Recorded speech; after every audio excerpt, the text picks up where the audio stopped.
Hello guys, welcome back to the channel. आज हम solve करने वाले हैं LeetCode problem number 8 string to integer, जिसे हम ए टू आई के नाम से भी जानते हैं। ठीक है, तो ये प्रॉब्लम देखने में सिंपल लगती है, लेकिन इंटरव्यूज़ में काफ़ी ट्रिकी होती है, क्योंकि इसमें मल्टीपल एज केसेस होते हैं, जैसे स्पेसेस एंड साइन, हेल्डरिंग और इंटीजर ओवरफ्लो। तो इस वीडियो में हम पूरे लॉजिक को स्टेप बाय स्टेप समझेंगे, फिर सी लैंग्वेज में कंप्लीट ऑप्टिमाइज्ड कोड लिखेंगे। इसे एक्चुअली मैं पहले कर चुका हूँ, तो मैं दोबारा से करूँगा, मतलब कि समझाने के लिए किस तरह से होगा। ओके, तो अब हम क्या करेंगे, हम देखेंगे जैसे कि हम इसका एग्जांपल देख लेते हैं। जैसे एग्जांपल दिया है 42, तो हमें इसका आंसर का लेके देना है, आंसर लेके देना है 42। ठीक है, लेकिन यहीं पर अगर एग्जांपल दिया है -042 और इसमें बीच में स्पेस भी है, तो हमें ये स्पेस भी हटाना है, माइनस रहने देना, जीरो भी हटाना है, आंसर देना हमें -42। ठीक है, यहाँ पर जो दिया है वाइट स्पेस वो भी हटाना है और ज़ीरो हटाना है, -42 ये देना है। ठीक, और जैसे एक ये स्ट्रिंग है, इसमें क्या दिया है 1337C0D3, तो हमें आंसर क्या देना है 1337 एंड C0D3। ठीक है, तो इसके बाद हम क्या करेंगे, जैसे अब इसमें क्या क्या आ गया, पहले तो एक लीडिंग स्पेस। ठीक, ये जो लीडिंग स्पेस है आगे का, ये हटाना है। ठीक है, और फिर ऑप्शनल साइन हैंडल करना है, जैसे प्लस है या माइनस है तो माइनस को लगाना है, प्लस तो नहीं लगाना है, तो ऐसे ही बिना लगाए, जैसे इसमें प्लस है। ठीक, मतलब इसमें कोई साइन नहीं लगाया, तो इसे हम ऐसे कंसिडर प्लस ही कंसिडर करेंगे। ठीक है, और सिर्फ डिजिट रीड करनी है, ये सी, जैसे ही कोई कैरेक्टर आता है उसके बाद की सारी वैल्यू को नल कर देना है। ठीक, उसके बाद अगर पहला वैलिड कैरेक्टर डिजिट नहीं है तो आंसर जीरो देना है, और सबसे इंपॉर्टेंट ओवरफ्लो को हैंडल करना है, क्योंकि जो वैल्यू है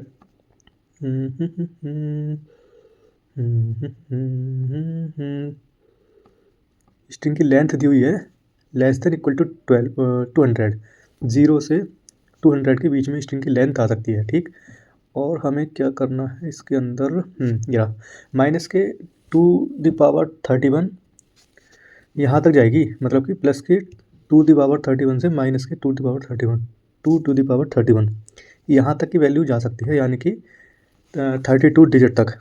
ओके, 32 बिट तक जाएगी वैल्यू। ओके, उससे ऊपर अगर जाएगी तो ओवरफ्लो हो जाएगा, तो हमें ये भी एक चेक करना है। ठीक, तो हम क्या करेंगे, हम एक पॉइंटर आई यूज़ करेंगे स्ट्रिंग ट्रैवर्स करने के लिए। ठीक है, और एक साइन वेरिएबल, जैसे हम एक पॉइंटर आई यूज़ करेंगे और इसमें हम अभी ज़ीरो स्टोर करा देंगे। ठीक, और एक साइन यूज़ करेंगे साइन प्रिंट कराने के लिए, लेकिन अभी हम इसमें 1 स्टोर करा देंगे, क्योंकि हमें इसके बदले सिर्फ साइन ही प्रिंट कराना है। अगर 1 है, वो प्लस है तो +1 प्रिंट करा देंगे डायरेक्ट, और माइनस है तो -1 प्रिंट करा देंगे। ओके, हम एक और वैल्यू लेंगे, long and result equal to zero अभी हम इसलिए ले रहे हैं क्योंकि हम यहाँ पर क्या कर रहे हैं कि ज़ीरो हम इसलिए ले रहे हैं क्योंकि कोई भी गार्बेज वैल्यू नहीं है। ठीक, इसके बाद हम क्या करेंगे जी, यहाँ पर जो आई है वो तो स्ट्रिंग को ट्रैवर्स करेगा, और साइन बताएगा नंबर पॉजिटिव है नेगेटिव है, और रिजल्ट वैल्यू स्टोर करेगा, और लॉन्ग हम इसलिए ले रहे हैं क्योंकि ओवरफ्लो ना हो। ठीक है,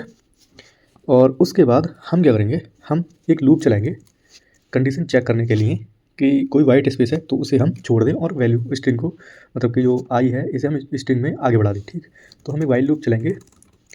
वाइल लूप किसके लिए चलाएंगे, फॉर स्पेसेस। ठीक, वाइल एस आई, यहाँ पर क्या करेंगे, हम आई प्लस प्लस कर देंगे। ओके, इसके बाद हम क्या करेंगे, आई प्लस प्लस करने के बाद अब इसमें क्या होगा कि स्ट्रिंग के शुरू में ही जैसे अगर स्पेस आ जाता है तो उसे हम इग्नोर कर देंगे। शुरू में क्या, स्ट्रिंग के अंदर कहीं भी स्पेस आ जाए तो उस स्पेस को हम इग्नोर कर देंगे। ठीक है, उसके बाद हम क्या करेंगे, अब हम करेंगे साइन को हैंडल करेंगे, जैसे जो भी साइन आते हैं प्लस या माइनस, तो उसे हैंडल करेंगे। ठीक, हैंडल साइन, कमेंट डालना बहुत ज़रूरी है। कमेंट में इसलिए डालता हूँ जिससे कि मुझे बाद में खुद का लिखा हुआ कोड मुझे बाद में समझ आ जाए कि मैंने क्या क्या किया है, इसीलिए मैं खुद कमेंट डालता हूँ अपने लिए। ठीक, तो वैसे कमेंट डालना भी चाहिए, S I minus and 1 minute, तो असाइन कर दी मैंने वैल्यू, हाँ, और एस आई, अरे भाई, ठीक है। तो इसमें क्या करेंगे हम, इसमें ये हो गई एक, अगर जो भी स्ट्रिंग है, स्ट्रिंग के अंदर माइनस आता है या फिर प्लस आता है, तो उस केस में क्या करना है, हम एक और इफ़ केस लगाएंगे, इफ़ कंडीशन लगाएंगे और उसके अंदर हम क्या करेंगे, एस आई माइनस, अरे भाई माइनस लगा देंगे। और इसके बाद अगर माइनस है तब हम साइन को बढ़ाएंगे आगे, साइन। ओके, साइन को हम क्यों बढ़ा रहे हैं, क्योंकि अगर माइनस है तो साइन को बढ़ा देंगे, अदरवाइज प्लस को बढ़ा, मतलब माइनस है तो माइनस को बढ़ा देंगे, अदरवाइज प्लस को बढ़ा देंगे। हम साइन, सिर्फ साइन इसलिए ले रहे हैं माइनस, क्योंकि जो प्लस होगा वो तो एज इट इज प्रिंट हो ही जाएगा, उसमें तो हमको कन्वर्ट करना ही नहीं है, बस साइन अगर आ रहा है तभी हमें कन्वर्ट करना है, इसलिए हम माइनस साइन यूज़ कर रहे हैं। ओके, तो उसके बाद हम आई प्लस प्लस कर देंगे। ये हो गया हमारा हैंडल, मतलब ये जो साइन वाला पोर्शन है प्लस या माइनस का, वो केस हमारा हैंडल हो गया। ठीक है, उसके बाद हम क्या करेंगे, उसके बाद हम करेंगे डिजिट कन्वर्जन का एक लूप लगाएंगे। जैसे जो वैल्यू है वो हम डिजिट, जितने भी डिजिट होंगे 0 से लेके 9 तक वो लेंगे। ठीक, तो एक वाइल लूप लगा रहे हैं। पहले तो मैं एक कमेंट डाल देता हूँ, डिजिट कन्वर्जन सही लिखा ना मैंने, कर दो कन्वर्जन। ठीक है, क्योंकि मेरी इंग्लिश भी कभी कभी हो जाती है, बोल जाती है English. Okay, then equal to 0। ठीक, and S I 9। Okay, then what we are going to do in this case, अब हम क्या करेंगे, हमें यहाँ पर एक और हम वेरिएबल बनाएंगे जो इंट डिजिट नाम से बना सकते हैं, कुछ भी नाम से बना सकते हैं, हम इंट डिजिट बना लेते हैं। इसमें क्या करेंगे, हम कैरेक्टर डिजिट को इंटीजर में कन्वर्ट करने के लिए हम ASCII सब्सट्रैक्शन यूज़ करेंगे। तो हम वही जो हम आगे जो लाइन लिखेंगे वो पूरी नहीं लिख के डिजिट में स्टोर करा लेंगे। जैसे ये रही, ये हम 0 है, क्योंकि हमें 0 तो लेना नहीं है, 0 हमें छोड़ना है, तो 0 के लिए हम माइनस कर देंगे वैल्यू, और डिजिट हम कहाँ से ले लेंगे, स्ट्रिंग में से 0 हटा देंगे। ठीक, 0 के बाद जो भी नेचुरल नंबर है 1 to 9 सिर्फ वही प्रिंट कराएंगे 0 हटा के। ठीक है, इसके बाद हम क्या करेंगे, इसके बाद हम करेंगे एक कंडीशन चलाएंगे, और वो किस लिए चलाएंगे, हम ओवरफ्लो चेक करने के लिए। अरे भाई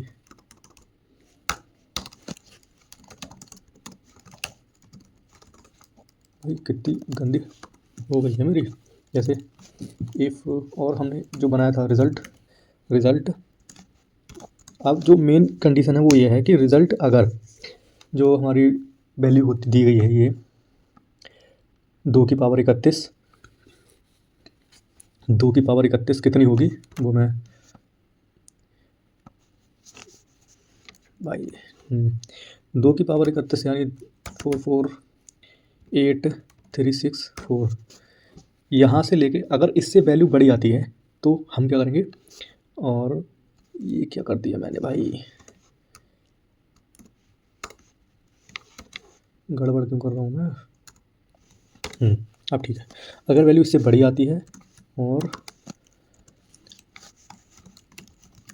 रिज़ल्ट अगर वैल्यू इसके बराबर आती है 21464836 ठीक, तो एंड डिजिट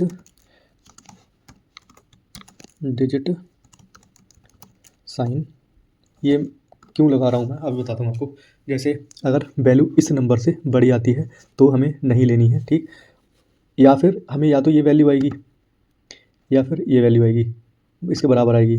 ठीक, तो हमें इस केस में क्या करना है, डिजिट भाई रिज़ल्ट की वैल्यू इसके बराबर आई, मतलब कि जो इसके बराबर ही दे सकता है, इससे बड़ी देगा तो हमें नहीं लेनी है। और साइन कहाँ गया भाई, साइन इक्वल टू अगर 1 है देन 7 एंड 8, अदरवाइज 8। ओके भाई मैं कुछ भूल रहा हूँ, लग रहा कुछ तो भूल रहा हूँ मैं कुछ तो भूल रहा हूँ, शायद यहाँ पर एक और आने वाला है। हाँ जी, अब कंडीशन पूरी चेक हुई एक बार में। ठीक, हाँ जी हो गई ना। अब कंडीशन चेक होगी, तो हमें इसमें रिटर्न क्या देना है, रिटर्न देना है sign equal to 1 to 1 47483647 and minus 214748, भाई माइनस लगाना था ना मुझे, 47483648 आएगा यहाँ, क्योंकि जो वैल्यू है 0 से शुरू होती है, लेकिन वहाँ से -1 से शुरू होती है, तो वहाँ एक डिजिट एक्स्ट्रा होता है। ओके, तो यहाँ पर हम 48 लगाएंगे और इसके बाद हम इसे कर देंगे 1 और हम इसे कर देंगे क्लोज। ठीक है, तो अब हम क्या कर रहे हैं, यहाँ पर हम ओवरफ्लो को होने से पहले ही चेक कर रहे हैं।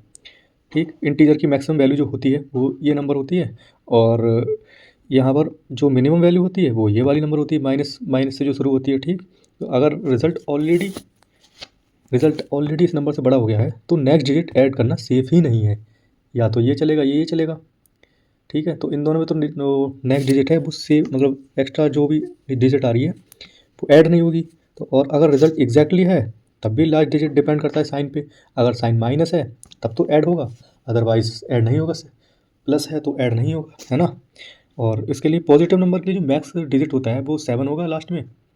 1 मिनट क्या घपला भराया क्या मैंने कुछ,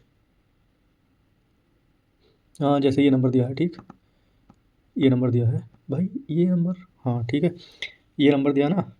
तो हम क्या कर रहे हैं यहाँ पर, जो 7 है लास्ट में 7 आएगा और माइनस के लिए लास्ट में 8 आएगा। ठीक है, तो यही कर रहे हैं। और ये वाली जो वो है कंडीशन, इस कंडीशन में हम क्या कर रहे हैं, अगर साइन इक्वल टू 1, मतलब कि साइन की वैल्यू ट्रू है तो 7 प्रिंट कर देना, अदरवाइज 8 प्रिंट कर देना। ठीक, और उसके बाद हम रिज़ल्ट प्रिंट करा देंगे, जो कि होगा रिज़ल्ट इक्वल टू, ये मैं किस लाइन में आ गया भाई, उसके बाद हम रिज़ल्ट प्रिंट कराएंगे। हम इफ के बाद लगा शायद कराएंगे, है ना।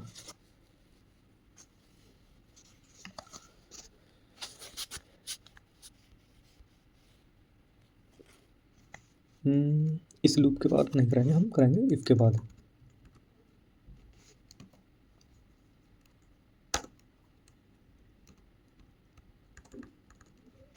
हाँ जी, तो हम रिज़ल्ट प्रिंट करा देंगे, result equal to result into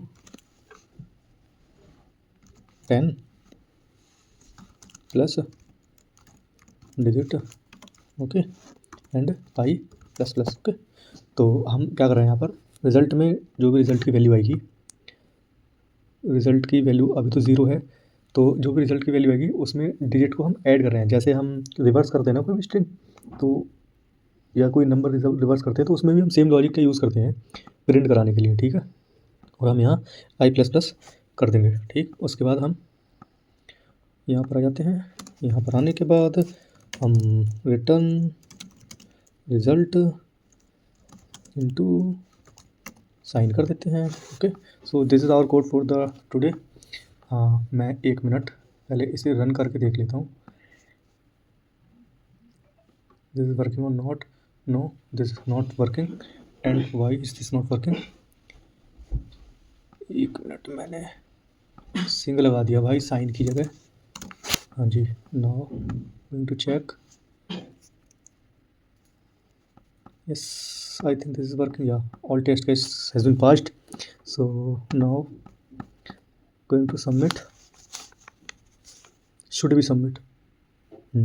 100% complexity क्यों आ रही है, क्योंकि ये मैं पहले कर चुका हूँ। अब मैं आपको सबमिशन दिखाता हूँ। सबमिशन पहले का जो मेरा था, इसमें देख लेते हैं, ये रहा भाई। हाँ जी, तो पहले मैंने क्या किया था, इसमें int I equal to 0 sign equal to 1 लिया था, और मैंने पहले लॉन्ग रिजल्ट इक्वल टू 1 लिया था। पहले मैंने इंटीजर रिजल्ट इक्वल टू 0 लिया था, जिससे क्या हुआ था कि इंटीजर में लगाते ही जो वैल्यू है वो एक्सीड कर जा रही थी मेमोरी से, मतलब बाहर हो जा रही थी इंटीजर से। तो लॉन्ग का यूज़ इसीलिए क्या है कि वैल्यू ओवरफ्लो ना हो। उसके बाद इसके लीडिंग स्पेसेस किए थे, मतलब कि जो लीडिंग स्पेस है वो स्किप कर दिए, और हैंडल साइन किया था, मतलब कि प्लस माइनस को हैंडल किया था। और इस वाले कोड से पहले मैंने ये वाला जो है ना, इसे यूज़ किए करके देखा था कि if result into sign greater than this and return this, if result into sign less than this then return this. तो उसमें क्या आया था, उसमें जो कुछ टेस्ट केसेस तो पास हो रहे थे, कुछ टेस्ट केसेस पास नहीं हो रहे थे। तो मैंने ये लिया है result if greater than this then result में क्या आना चाहिए, तो मैंने फिर ये वाला यूज़ किया था। ठीक, साइन इक्वल टू 1 और sign equal to 0। Then print 8 और 7, क्योंकि ये जो वैल्यू है वो ये वाली जो वैल्यू है इसे हम 10 से डिवाइड करेंगे तो ये वैल्यू आएगी। ओके, आई मीन इस वाली वैल्यू को अगर 10 से डिवाइड करेंगे तो ये वाली वैल्यू आएगी, और अगर माइनस में है तो ये वाली वैल्यू आएगी, इसलिए है। तो यहाँ पर हम प्रिंट भी इसलिए कर रहे हैं, मल्टीप्लाई 10 से कर दे रहे हैं और डिजिट प्लस करके कर दे रहे हैं, ताकि सेम वैल्यू रिटर्न में जो है वैल्यू वो वापस पहुँच जाए, इसीलिए। सो this is the code, and इसकी टाइम कॉम्प्लेक्सिटी 100% है, क्योंकि हम सिर्फ एक ही बार लूप का यूज़ कर रहे हैं, एक ही बार मतलब कि नेस्टेड लूप का यूज़ नहीं कर रहे हैं। ठीक, तो यहाँ पर टाइम कॉम्प्लेक्सिटी मतलब O of big O of n आएगी। Okay, so this is the answer for today, and this is the medium level question string to integer. So thank you guys. Okay, bye bye, good night.